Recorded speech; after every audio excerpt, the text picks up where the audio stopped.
Okay, we have coming up next is Karla Nemeth, Director of the California Department of Water Resources. She's here to talk about the water outlook for 2023 and beyond. Hi, how's it going? Director Nemeth was appointed to DWR by Governor Brown in 2018 and later reappointed by Governor Newsom. She oversees the department and its 4,000 employees, whose mission is to manage and protect California's water resources. In cooperation with other agencies, DWR manages California's water resources to benefit the state's people and to protect, restore, and enhance natural and human environments. And Director Nemeth is preparing the department and the state for the weather whiplashes and the climate extremes that we're dealing with. That involves investing in aging and green infrastructure, better management of groundwater supplies, and various other programs to build resilience. So kicking it off with that, I just want to welcome you to the stage here and see if just tap into your outlook for the year. What can we expect for this summer? I know that snowmelt is on everybody's minds right now and flooding, but also excitement over these new water conditions too. Sure. Well, first, thank you for having me. It's a real pleasure to be here, and it's always a pleasure to follow Senator Caballero. It's probably no surprise that this happens every now and again, and I appreciate her leadership, and I appreciate her leadership in particular on water. 2023 has been a stunning year for California. There's really no other way to put it. How quickly we emerged from one of the deepest droughts we'd had on modern record, and it took a whole lot to do that, a whole lot to do that, but that's where we sit, largely with reservoirs that are brimming, with the exception of the Trinity, which does have some water supply implications because of the way that it is co-operated by the Bureau of Reclamation with Shasta. But the good news is we've got just an enormous amount of water behind our reservoirs. The also good news, I think, is that this year has been an incredible example of opportunity that I think we've had a hard time as Californians sort of understanding, much in the same way it can be difficult to absorb the challenges that we're going to continue to have with long duration, pervasive drought conditions. It's also difficult to appreciate until it occurs that we will have these very intense storm events that can build an entire water year that pulls us out of a drought. We can also have very intense storm conditions in the middle of a year that also turns out to be dry. And that's been the story of the last, I think, 3+ years. 2021 was a very difficult year, given the hydrology and given the profound challenges that we had with runoff. We had modest precipitation, modest snowpack, but horrible runoff conditions, which really plunged the state into very challenging times. It also really highlighted the work that we need to do together to do better planning so that when those conditions present themselves, we understand the challenges that we're going to face and we can make better decisions moving forward. We made very difficult decisions in 2022, particularly if you were a grower in the Sacramento Valley. It was a moment for me thinking about some of the just long-standing challenges that we've had in the Central Valley around water reliability for agriculture. And I think in 2022, you really saw those conditions manifest in places they hadn't before, which was in the Sacramento Valley. And then along came 2023, and we had these extraordinary conditions. What's really important about it to me is it does demonstrate that there are opportunities if we reimagine our infrastructure that conveys and stores water, if we continue to do the things we all need to do to become more efficient. The senator is quite right. We very much need to do recycling, water conservation in our urban areas, and we really have to be doing all of it. There is enormous potential, particularly in the Central Valley, particularly in the Tulare Basin. One of the things that has been interesting for me as DWR director, we have a flood shop. We do water management, but we also do flood management. And for a variety of reasons, the department has not been active down in the Tulare Basin on flooding. And so when we saw those conditions really develop, particularly in March, we knew we were going to have challenges coming out of those 9 atmospheric rivers in January. But we saw those conditions really manifesting themselves in March. It was actually our department's groundwater management team, by virtue of doing a lot of work in that area around sustainable groundwater, they were the folks that could pick up the phone, talk to those local water districts, talk to the counties, really get an understanding of what was happening from a flood perspective, which for me, someone who is running a large bureaucracy, when you know the solution sets require the integration of different parts of the department, it requires at the local level the integration of different local agencies. It's such a stunning example of the enormous amount of work that the opportunity and the enormous amount of work we have to do to take advantage of that. The department estimates we have about 3.8 million acre feet of capacity for groundwater recharge. We've got all that snowpack, particularly in that part of the Sierra Nevada. How much we're going to be able to get underground this year, hard to say. In all likelihood, 500,750,000 acre feet, which is good. But given where we've been collectively, it's difficult to measure, difficult to track, but it does demonstrate that if we can all work together, particularly at the local level, engage with the state, that's my pledge to the local agencies, is you're not going to need to go to 10 different places to understand how the state can help. We have enormous opportunity. And this is a year, I think, where we roll up our sleeves, we understand what we've learned, and it's going to generate not just, I'm hopeful about infrastructure changes, but also kind of roll up your sleeves management changes that need to happen relative to how we forecast incoming storms, how that enables us to do better both by flood protection but also by water supply. And I think we'll get our first test of that heading into this fall. You know, with the reservoirs running so full, what are we going to do? What are we going to do with that water when we need to evacuate those reservoirs for flood protection purposes? We are looking at an El Nino year. So again, it's just a moment where I think the hydrology is demonstrating some enormous opportunities for California if we can really rise to the occasion. And then lastly, thank you for allowing me to go on and on. I would be remiss if I didn't make mention of the enormous need we have to improve our ability to convey water that currently comes through the Delta. We had in January opportunities to move more than 200,000 acre feet of water in those storm events that we could not move for important reasons, for migrating salmon, which is important for our fishing industry, lots of important reasons, but we were not able to move it. If we had had a conveyance facility in place, we could have done so at that volume with no harm to species. And those are the kinds of things, again, this idea, especially in January, we didn't know how the rest of this water year was going to shake out. We saw that very dry period in February. Those moments when there's an enormous amount of water moving through the system, we had 150, 170,000 cubic feet per second moving out the Golden Gate.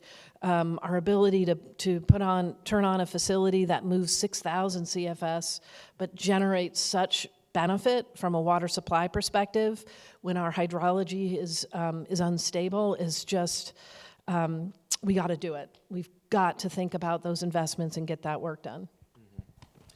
Great. I got so many questions from all of that, and we have so little time. So please do send in your questions too. We'll try to fit in as much as we can here. But yeah, one of the things that came to mind from that is, it's a wet year, and the wet years we have to plan for the dry years. You mentioned quite a bit of that there, but really, what is the takeaway message for the next drought? Like, how are we most preparing for that, other than all the water that's in the reservoirs right now?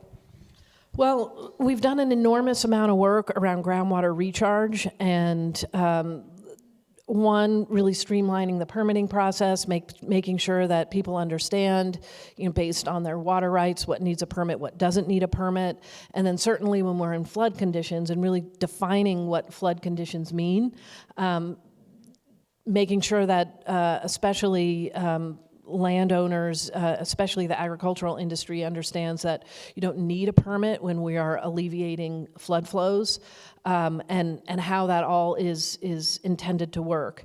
The department we have funding from the legislature to look at all the major watersheds from the Sierra that feed into the Central Valley. We started on the Merced. We're doing some work on the Tuolumne, but really all the way down to understand with climate, what is the risk, an analysis from the headwaters down to the floodplains.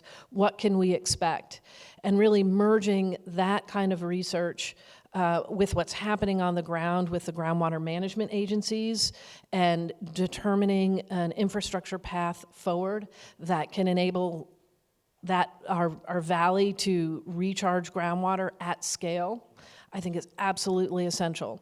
This year we're moving water out of the valley, off of the Kern River, and this is water that is moved through the State Water Project. The State Water Project does not want this water, especially in this water year. There's plenty. But we're moving it out of the area for flood safety purposes, and it's going up over the Tehachapi. We need to be in a position to keep all that water, keep it out of the lake bed, and get it underground. And we can do better. And this is a year that's demonstrating orders of magnitude around infrastructure investment that can help that happen. So the topic on the minds of many farmers for many years now is infrastructure, obviously, for new, particularly storage projects that might be coming online. We have 7 projects that are under Proposition 1 funding at the California Water Commission. I know you're not directly tied to this, but I was hoping you can give us some sort of update on the latest for these, along with efforts to streamline permitting. And yeah, we'll go from there. So for those 7 water storage investment projects, there's actually one that's local here called Harvest Water that had a groundbreaking a month ago, where I think next there are a couple that are also in the hopper. One is the Los Vaqueros expansion project. Obviously, there's a lot of focus on Sites Reservoir. The Water Board just responded to the petition from the Sites Joint Powers Authority for their water right to permit that project, so that's moving forward. I think there's some challenges with Pacheco Reservoir, that was in the Santa Clara Valley area. To me, the fundamental challenge of the water storage investment projects and that program is extraordinarily cumbersome, and I would bet Senator Caballero has some views on this, but extraordinarily complicated to implement, impossible to change without a vote of the public because that is bond language. And so my hope is that the administration is considering a resilience bond. There's obviously a lot of activity in the legislature. My hope is that we have the ability to take a look at the water storage investment program, and to the extent that we can provide language to the voters of California about how to get those projects done. There's real benefit. I mean, we have to remind ourselves In the storage debate, there is enormous public benefit to water storage. I think, especially given the challenges we've had with native fish species in the last couple of years, I do think there's enormous value there that we're leaving on the table, which is not good. Not good to be 9 years on and still working hard to get those projects over the finish line. I do think that my own view is it's important for the state to play a more assertive role in how benefits work, how we can promote projects at scale. It's been a long time since we've done that kind of work. We had a different ethos at the time as Californians, but what this weather whiplash really shows is that we have to do it all, and we have to have the stomach to look at our existing infrastructure and adjust it and reinvest to help it work better, because it will work better for all kinds of beneficial uses, and that's largely, I think, the WISIP program is a good example of that, but I think that extends, beyond the boundaries of the WISIP program, and we do have a California water plan. It is actually being updated right now. We update it every 5 years, and it's really all about climate and making sure that we can also make good on our need to provide water to all Californians so that we don't have the tremendous disparities that we experience now in drought and in flood, for that matter. And staying on the topic of infrastructure and thinking a little bit more outside of storage, but moving water around for drought and for floods. What's the latest on fixing and improving our canal capacities throughout the state? I know that's a very complex issue. It also kind of intersects a little bit with our levees too, which has been on a lot of people's minds this year. Absolutely. So I think this year also demonstrates, in particular with the Bryant-Kern Canal, and we knew from a flood protection perspective the capacity of the canal to move water out of the area is compromised. It's also a high water year, and that's when we really start to see the effects of subsidence, not just on the Bryant-Kern Canal, but Delta Mendota and the California Aqueduct. The state has put dollars to the Bryant Rehabilitation Project. There are state dollars for the State Water Project and the Central Valley Project, but it requires 30-30-30. Roughly, so it requires a federal contribution to that. That's something we have not been successful at yet. So we need to figure out how we're going to get that done, because it is the underpinning of how we move water in the state. And again, we really do lose capacity when we have these high water years, and our ability to just absorb that loss as an inefficiency from the infrastructure is becoming less and less desirable, certainly. Yeah. And so switching over to the Sustainable Groundwater Management Act, we've got a lot of activity going on with that. We've got 6 plans now over the State Water Board. We have many others that are in the process still at DWR. What can we expect to see for activity on this front this year? Well, we've got more plans that we are reviewing now. That was with the 2022 deadline submission, and so how that works is the department has the year to go ahead and make that determination. For the ones, all the critically overdrafted basins are in, and as you point out, 6 were deemed inadequate by the department and sent over to the Water Board. The vast majority, ones that were needed a little bit more work, we really use the part of the legislation that allows the department to describe something as incomplete, and then the groundwater managers have 6 months to go complete the plan, and that was pretty successful with the critically overdrafted basins. I would imagine, to the extent that there are high and medium groundwater basin plans that are in with the department, we want people to be successful. That's the whole point of SIGMA, is let's plan for success. And so let's make sure that we're rolling up our sleeves with the GSAs, giving them every opportunity to get the work done.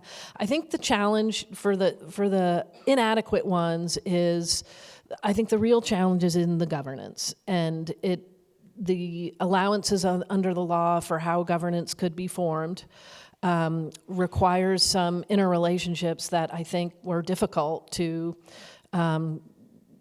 manage at the local level. And obviously when the challenges are harder, there's more serious decisions that need to be made around, just a lack of supply that you can plan for.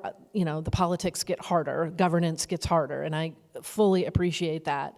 And I do think we are seeing some of these for the inadequate ones, the governance is fracturing even more, which I think is not healthy, it's not a good sign. We actually really need these GSAs to be doing the opposite and actually coming together and seeing if there are ways in which we can go at it, with a broader kind of regional governance. That's something that I think is, and again, this water year I think really, really points it out, is for Sigma allowed, importantly, for local entities to make decisions about how they were going to govern their groundwater resources and put together these plans.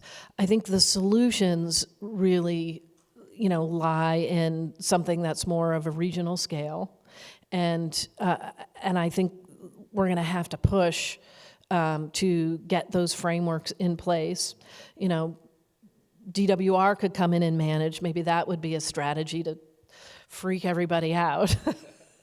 But we really do need to do things to induce greater regional coordination on these groundwater management plans. There's no question in my mind. And one of the things that kind of keeps me up at night is we've got 140 groundwater recharge projects coming out of the Central Valley, basically, and everyone is sort of looking at the same water, trying to figure out, what they're going to do, how they're going to get it there, and to put some organization around that, to make sure that there's the resources are, we've water rights, obviously, that take precedent, but to the extent that there's ways in which we can make that more equitable across the GSAs, and that's my fear, is that the GSAs that aren't getting it together, they're going to miss the boat to the detriment of their communities. And so it is a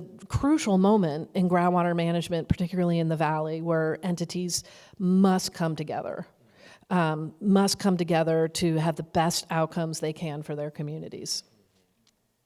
And I know the department has been working in close collaboration with these GSAs as well. It's not just waiting for the plans to come in. Right. You're on the ground with them too. We got some great questions coming in here. One of them I haven't brought up yet is about the Delta Tunnel Project, now known as the Delta Conveyance Project. The question is, what's being done to address the negative environmental and community impacts of the proposed project? Thanks, that's a great question. We are working on what's called a community benefits fund, where those communities, the state water contractors would contribute dollars into a fund, and those communities would be able to articulate what they want, what kind of improvements they would want that can benefit their communities considering the future. I think there's real opportunities for flood protection, particularly in the community of Hood, which is going to have an enormous amount of impact. There's no getting around that. They're really between the two proposed intakes. I think that there's some opportunities for a construction project that's this significant. There's opportunities for things like affordable housing. The anticipation is that this project would employ many people from the local area, particularly San Joaquin County. Lots of opportunities, I think, to make some investments there in those communities. I do think fundamentally California has a challenge around other facets of adaptation that need to happen in the Delta. Some entities are doing it. The department, we had a contract with the city of Antioch. So western part of the Delta, everyone is really looking at just the enormous challenges with sea level rise and salinity conditions. And so the department worked with that community, and in terms of what was in it for the department was relieving us from this obligation that, no matter what the conditions and what the costs, the department was somehow going to handle this water quality problem. And you're looking at the Pacific Ocean thinking, I don't know how much longer I can handle this problem. And so the state put in almost $100 million into a desalination plant to help those communities. I think we're going to need to do a lot more of that, and it is those communities in the Western Delta, I think, that really have the long-term challenges ahead of them, and we're very much ready to get that work done. So we're jumping around a lot here, but there's a lot to cover. One thing that's been on my mind, I think everybody's minds lately, and this is probably more of a question for your boss, Natural Resources Secretary Wade Crowfoot, but we just have a new deal brokered for the Colorado River. Can you speak a little bit to that? Sure. And how California is working in that, and Sure. where the interests lie? Yeah, so thank you. So the department actually is a member of the Colorado River Board, although we are not a water right holder. So we do participate in those negotiations on really the part of the state. So what happened was the lower basin states, put some ideas together, working with Interior, particularly to relieve pressure on the system. California, there's no question that when we look at the instability of that system over time, given the fact that California really does have a lion's share of the water, we know that really the adjustments, that California is going to have to be a significant player in that. And so what's really working through this year, so you need to remember that in 2019, reclamation and the 7 basin states agreed on a drought contingency plan, and that contingency plan was to go through 2026, which is now right around the corner. But then we had this just ridiculous challenge in the middle of that. And so I think what is on the table now is important for something that is, I think, more interim. This year gave us a lot of breathing room to make some progress around these arrangements around conservation and compensation for conservation and all those sorts of things that can enable all the parties to go back to the table and, nature willing, we'll have a couple more years of not being entirely under the gun, but we know that it's a matter of time before the system gets really, really pinched again. And that's where I think these more significant infrastructure investments need to come into play. Urban areas doing the recycling.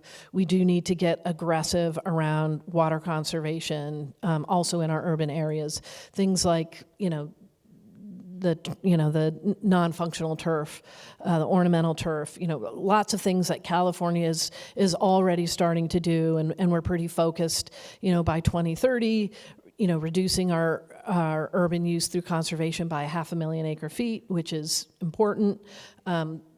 There's other opportunities in the Colorado River states to do that kind of urban conservation. Las Vegas is leading the way in a lot of ways. So I think you're going to see across the 7 basin states more things happening in unison around what the urban world can do to improve the efficiency, and then what makes sense from an agricultural perspective to adjust use so that it matches the hydrology into the future, and we have fewer pinch points. I'm thankful that we have our groundwater law in California. the Colorado River certainly motivated Arizona to go back. They had a groundwater law that left certain things out. I think we're coming up to the scenario where there's just not a lot of breathing room for sacred cows anymore, and everybody. The problem is so intense that everyone has to come to the table with a solution that is proportional to their water right, that is proportional to other things, certainly, but everybody's got to be at the table with a solution. It cannot be solved with a subset of users, and that's really the task that is ahead for Interior, which is challenging. And my view is we've got senior water rights in California. And we also have big urban interests that also have water rights through the Department of Water Resources. So these things need to be put together. If urban Southern California is pulling off of the Colorado in some ways for important reasons, to me it means that we need to do the work that we say we're going to do, that we've been working on for a while, to make those Northern California supplies more reliable into the future. And ultimately, 7 basin states, we all get 2 senators, so California has 2, but there's 12 others. And we know that anything that comes out of the Colorado River, any kind of longer-term deal, has to work throughout the western United States, which is to say nothing about the role that the Colorado plays in terms of western states' grid reliability. These things become very intertwined, and it's going to take a lot of work to sort out what makes sense across the board, given all the demands on the system and all the benefits that it provides. Yeah, I know you talked a lot about, and California has made a lot of progress with conserving water, with being more innovative. I mean, going back 20 years now with Imperial Valley farmers, with a quantification settlement agreement with, LA and big cities, really trying to, it's the big user, but also the big conserver at the same time. Have you seen some more leeway in the other lower basin states to really try to be more adaptive like that and invest more in conservation and some of these things that we're already doing? I think we're seeing it in spades in Arizona. They have a new governor that is doing pretty remarkable things. I mean, she really just told Phoenix, you can't expand because you don't have the water supply to support it, which is... I'm not sure we would have seen that 3 or 4 years ago. So yes, I think all the governors of the western states are ready to do some difficult things, but we have to be doing it together. Great. I got a couple more questions here. We got a lot of great stuff coming in here. We haven't talked much about the environmental side. I had a question here, if I can find it again. Where do alternatives to improve habitat around rivers and the delta play a role in improving flexibility in water storage and movement, such as with rice and wetlands? Some exciting projects going on there when we're talking about floodplain restoration in particular, I think. So many exciting projects. So in the delta itself, one of the things I'm really excited about is, and I don't know how familiar you are with the specific geography, but DWR did break ground on what's called Lookout Slough, which is a tidal restoration project. And that's 3,000 acres. So one of the challenges is, for many decades, we've been sort of laboring around just these little kind of postage stamp size, restoration that don't really generate the population benefit that we need. And so we're really transitioning to pushing hard on landscape scale. So on the tidal front down in the Delta, Lookout Slough, 3,000 acres really starts to move the needle, but it's also adjacent to the Lower Yolo Ranch project, which the Westlands Water District helped with. DWR is restoring both Prospect Island and Little Egbert track, and then you combine that with the work that we're doing in the Yolo bypass. With the notch at the weir, it took a long time. We learned a lot about what to do and what not to do. especially working with our partners at the Corps. They're say what? Wait a second. You want to put salmon on the bypass? Yes, we want to put salmon on the bypass. And there's ways that we can do it that continue to protect Sacramento and other places. But all that is starting to move forward. And then which is essentially introduces water from the eastern portion. And then all along the western portion, there's another project that Reclamation and the department are looking at that would start bringing, that drainage into the solution set. Really exciting.